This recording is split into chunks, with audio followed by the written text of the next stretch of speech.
Hey, reviews, Back up in here, yo. movie review time. It's the holidays. What everyone likes to do around this time of year, I know I like to do it if I can't get it in earlier, is go watch a movie That's right. during Thanksgiving time. So, we're going to do a kind of a generalized wrap up, but give you individual videos so you get a good idea. Starting off with Fantastic Beasts, Yes. The Crimes of Grindelwald. Yeah. Bum bum bum bum. Basically a direct sequel of Fantastic Beasts and Where to Find Them. Yes. I was looking forward to this film. I don't know if my co-host Ian here was looking forward to the film. Were you? I was. I'm not saying a huge Harry Potter fan, but I enjoyed the. He dressed up as Harry Potter last year. I did not dress up as Harry No, Potter. he didn't. No, he didn't. But I have been in the whole Harry Potter area in Universal Studios, so It's cool. it's cool. So Yeah. I've seen all the movies, follow it, whatever. We're interested in Harry Potter. So right off the bat, Avada Kedavra. there's a lot of mixed speculation and mixed reviews out there. So we're just kind of going to give you the straight, kind of raw, if you will, opinion slash reasons why some people may or may not like this film, why some people do like the film, and then why we either like it or dislike it. So right off the bat, I'm gonna go ahead and say for me, I enjoyed this one more than the first Fantastic Beast. Reasons number one, more action. There was more action involved in this one than the last one. I felt like the first one had a lot more world building elements to it, introduction to who Newt was, where he comes from, his mannerisms, his characteristics, all that good stuff where you get to learn about him.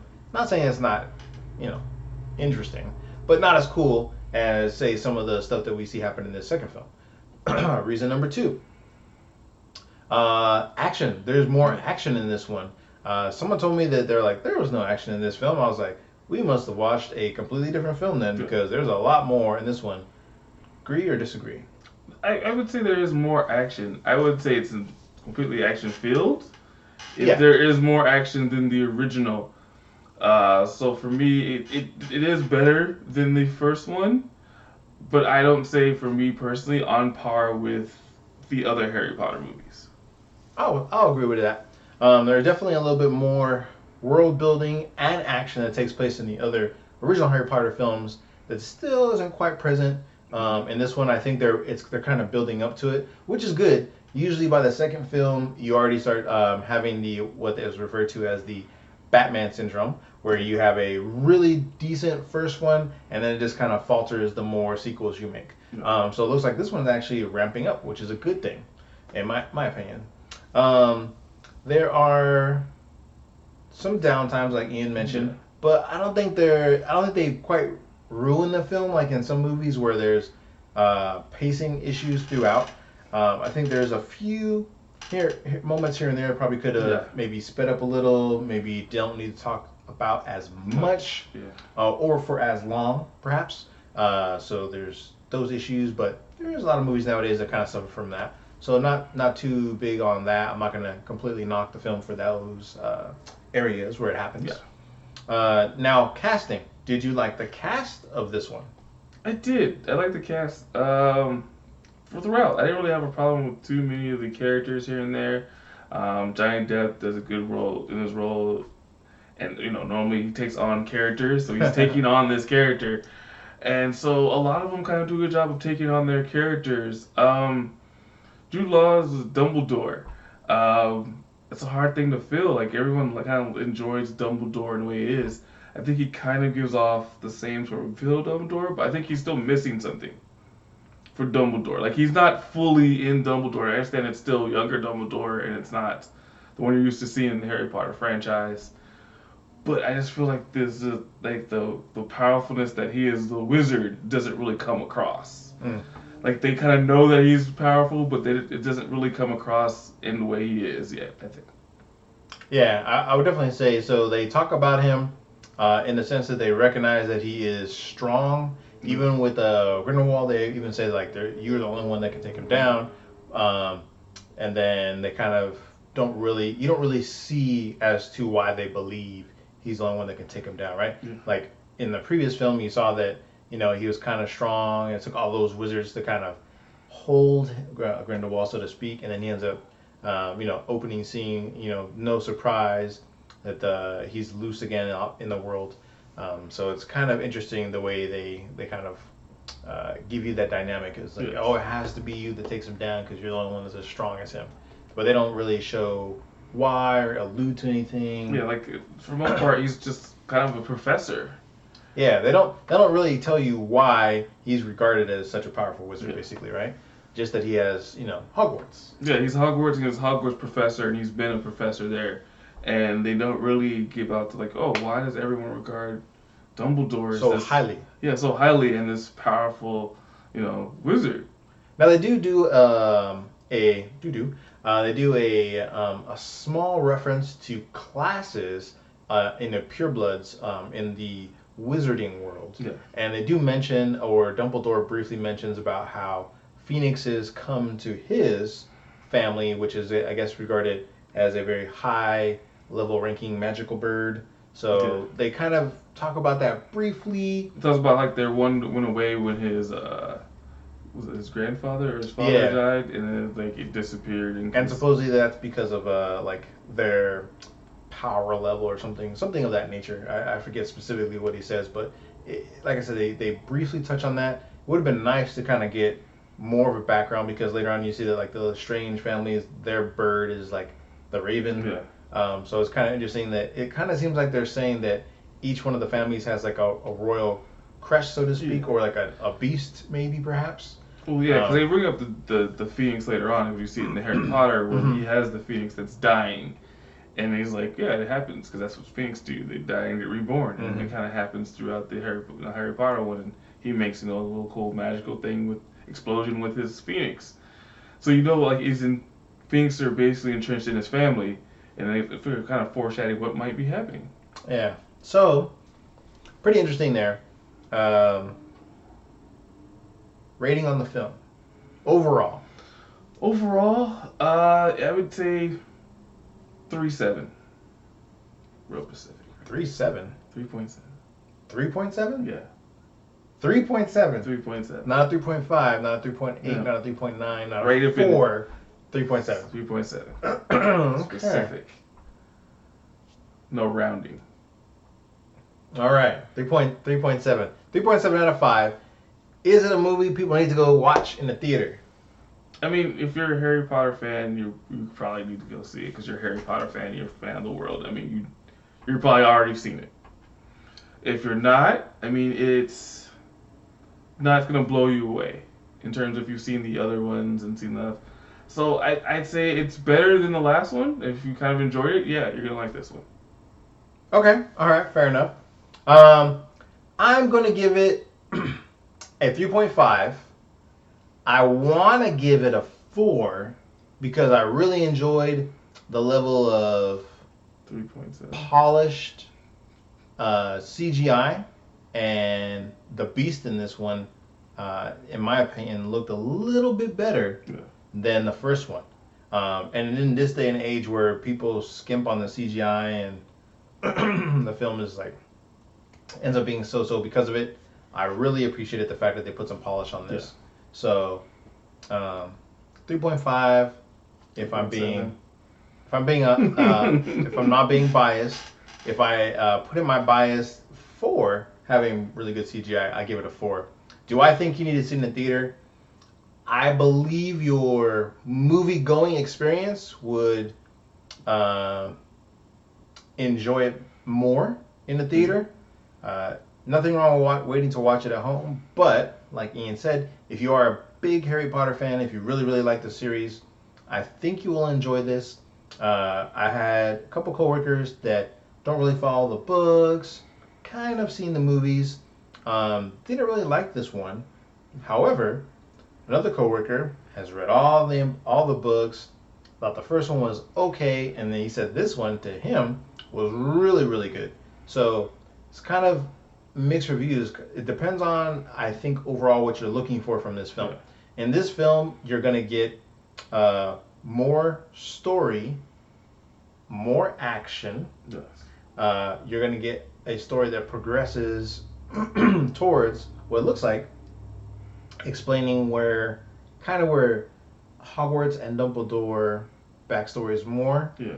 And how they ended up where they're at with Voldemort. It looks like because they introduced more characters. It feels like the underlying thing of everything is kind of like this entire series is kind of like going to end up being the influence. Like this chain of events leads up to what we all saw in the Harry Potter series, basically. So this is going to be like the influence of Voldemort. Yep. Or so Tom Riddle. It's looking pretty good so far. Yeah. Now we're gonna go ahead and get into spoilers. So overall, like we said, 3.7 from this guy, 3.5, pretty much what I'm giving it.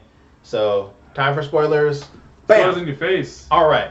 So They somehow killed Dumbledore twice? I don't understand how this happened. he comes back. Phoenix life, yo.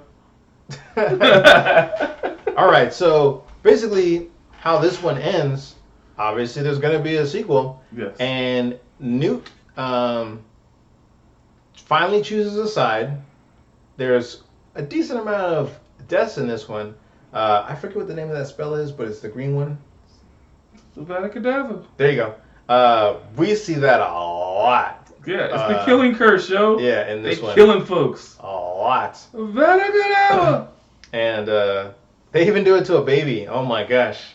Yes, there's a lot of killing curses going around. I think the main thing in this movie that is this you're trying to find out one character's family history, and, Yes. and everyone's kind of trying to figure out like who is he really, and kind of why is it important? Like why is it important to know who his family is? And I think it's interesting because it touches on the simple fact that a lot of people, especially, it seems more prevalent in this generation, where a lot of people just feel lost, like they don't belong, and they want to belong to something, and they feel like they belong to something, and they're searching for those answers, right? And that's exactly what Credence, Urza Miller is doing. His character is like, man, like I have to belong to something, like like he's and because they don't know what he is, they feel like he's dangerous. So now there's a group of people trying to kill him because they just don't know who he is. There's a weird prophecy that comes out that this unknown person is going to kind of like bring forth chaos. So now it's like, okay, Lestrange is there, and she's like, you're not really part of my family, which everyone kind of feels like they're part of her family. Mm-hmm. And she's like, no, it's not him because, and then she drops a bombshell, which basically means she switched her baby brother with somebody else's baby, and then that baby supposedly drowned. As a baby, you wouldn't be quiet. Yeah. They kept crying. And it's interesting because that's what it shows in the flashback of what she's the most afraid of. Yes. Was that. And everyone was like, well, what the heck? Like, like this white thing falling, and then you realize you see it's a baby drowning. And of course, they don't show you the reverse side, so you can clearly see what it is because that would give it away for later on in the film. You just see kind of like a white cloth sheet thing, kind of like just drifting down. Almost looks very like ghost-ish. Yeah. So Newt and Dumbledore end up walking off, and they're gonna have a discussion on how they can try to break this blood pack. What would you call that? Like pendant? Yeah, it's like a blood pack pendant, which basically was between Grindelwald and Dumbledore. They basically get into a pact that basically they wouldn't hurt each other. Yep. And so that's why he can't move against them. I basically asked him, "Hey, we need you," and he's like, "I can't." And I guess he never explains to anybody why he can't, except for Except for after Newt finds figures out hey. that this is what happens, but he doesn't tell anybody that, hey, I really can't move against him. And then again, they show respect to Dumbledore and Newt's conversation because they don't go forward. Like there's like the head of was it magic defense or whatever? Yeah. Like before he comes in there, like kind of swinging his wand, so to speak. Well, it's Newt's brother. He's with him, but the other guy's there. Remember the one that ends up putting his cuffs on him the first time? Yeah. He's there, and then Newt's brother basically giving like orders technically, and the guy's listening to him. So, which at that time too, Newt does pick a side finally. Yes. Right? Because he wanted to be neutral. He didn't want to actually be involved because he just wanted to be beast, right? take care of his beast and his creatures, and that's what he loved, and he didn't want to get involved into this. Because by picking a side, it would ultimately somehow affect his beast, is what he thinks. So. But then he realized, like, this war is going to affect more than just magic. It's magic. The world over. Everybody else is basically going to be affected. Yeah. So he picks a side finally. And that's kind of where it ends, is you're prepped and ready to see how they plan on tackling the capturing or hunting of Grindelwald. Not only that, but at the end of this film, a bunch of wizards side with Grindelwald gives off kind of a speech of talking about how they should be taking over and how they shouldn't be hiding in shadows. And the fact that the Ministry of Magic is basically killers. And he basically has them come in and kill some. They basically kill someone for like they're doing defense, but it's just basically proving his point. Like, look, see? Like, they struck first. They struck first. We're just here having a discussion. We're not doing anything wrong. Let the record show. And now they kill him. So now you guys can join me, spread the word of what happened here today. Yeah. And then we can move forward. And his whole speech of how they should be stronger, how some of these rules go, is kind of Voldemort-ish. Who do the rules really protect? Yeah, it's kind of Voldemort-ish in terms of how they go about things. Who do the rules really benefit? Yeah. And he's like kind of just trying to take things over. You're like, okay. And then he basically wants Credence. And that's part of his thing, is to get him on his side. Willingly, of his own accord, right? Yeah, you just want him there, and you're like, okay, but why do you want him there? And you kind of see, like, when he loses control, like, how powerful he is. And everyone's kind of like, well, like, why is he also powerful? And where is he getting his power from? Like, who's his real family? And he kind of goes through, you're like, okay, what's it going? And then, into the movie, bombshell. And then, so a little bit earlier on, they do show that he has, like, this little, like, baby bird, so to speak. Now, it looks very similar, because they do this on purpose. It looks like it could be a baby raven from The Lestrange. However, towards the end of the film, you see these kind of like reddish-orange feathers. And then Grindelwald gets closer, kind of scoops it up and tosses it up in the air, and it turns into a phoenix. Yes. So he's actually a Dumbledore. He's a Dumbledore. Credence Barebone is actually a Dumbledore. Dumbledore's brother. Yep. Not sure. It might be his younger brother. Yeah, it's like his long lost brother. Brother, basically. Yes. But he's basically a Dumbledore. And so that's where we end up with Newt and Dumbledore trying to figure out this blood pact thing, and then Credence finding out that he's a Dumbledore, and Grindelwald's master plan, that's what he was trying to accomplish the entire time. Because he realized he can't move against Dumbledore, but I got a Dumbledore to go against a Dumbledore. Yep. And so that's ultimately how he plans on winning the war, because he feels that Dumbledore is the only obstacle really from stopping them. And he realizes he's not going to attack him, and now he also has a family member, so it's like I'm double protected. He's not going to attack them. Mm-hmm. Yep. And it doesn't seem like anyone on the good guy side knows that Credence is a Dumbledore. No, I don't think most people know. They know of him, but they don't know his family. They don't know his lineage, and I don't think Dumbledore even knows. So it's going to be a shocker for the next one when he finds out. So it'll be interesting to see how they portray this next chain of events and where it's going to lead us. Like how further into the mythos will they delve, and what more will we see? I'm personally excited to see what the next one's going to bring. The first one ended, and I was like, oh, okay, cool. A second one would be nice. Yeah. This one I actually really want to see. Because there's a couple things that they hint to stuff in the original Harry Potter movie series. Mm-hmm. You even have what's her name that turns into a snake? Safini, right? Which is the name of Voldemort's snake. Because I was like, when I saw her, I was like, she changes. I'm like, wait, is she Voldemort's snake? Because she has a curse on her that basically, after a while, she's gonna basically permanently be a snake. And I'm like, Dumbledore had a huge, massive snake with him the entire time. Oh snap! She's done. She's gonna be Voldemort's snake. That I'm like, oh, well, that's how she came here. It was actually a real person. It wasn't just a giant snake. It's an actual person that was turned into a snake. That's crazy. Just a cursed bloodline. Just blood curse, and then she's eventually gonna get her head chopped off. But hey, gotta go somehow. Things happen. Oh, it's Nagini. Nagini, yeah. Yeah, Nagini. Played by the beautiful Claudia Kim. Yeah, that scene was pretty wild. Yes, when she turns, you're like, oh, yes.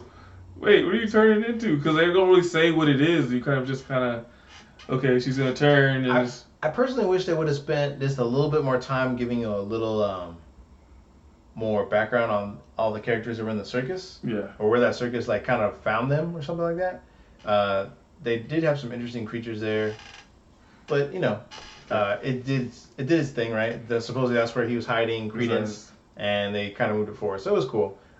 Any other spoilers you would like to talk about? I think that we've covered pretty much, all of them. Awesome. All right. So at this time, go ahead and like, comment, subscribe, and share it to everybody. Exactly. Share it to everybody. We appreciate everybody out there for watching. We really, really do. Try and put out these videos a little bit more often than what we have. Holidays and whatnot. Yeah. Time gets eaten up here, and we both do have, full-time jobs as productive members of society. But thank you all again for the love and support, and we'll keep putting these out. And like, comment, subscribe. Let us know if there's anything in particular you guys want us to check out again. Any content you want us to add. We're going to probably start doing some more Netflix films since they're getting pretty big. They're ramping up a lot of movies and series, so we're going to start putting those out. Probably some video game reviews and anime. Bum, bum, bum. Until the next time, y'all. Peace.